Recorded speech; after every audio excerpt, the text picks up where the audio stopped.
mga kinabuhing pobre. Pobreng kinabuhi, mag-adobo tayo ng backbone ng manok. Diba ito yung mas murang bilhin. At ito din naman yung masarap yung backbone ng manok. Diba masarap i-adobo. Okay, yan. Naggabihan na tayo kasi gabi na nga tayo nakahanap ng pambili. Ayan, gabi na tayo nang dumating. Kaya ayan, gabi na rin tayong nakapagluto, diba?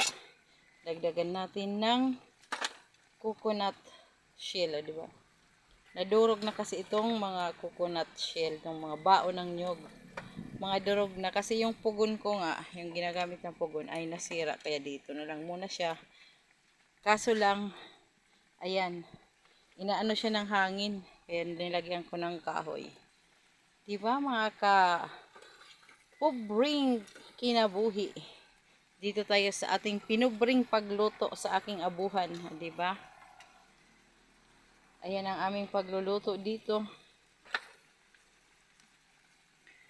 Ayan mga kaibigan ko, mga kapubring kinabuhi. Ang aming buhay dito sa probinsya ay ganito.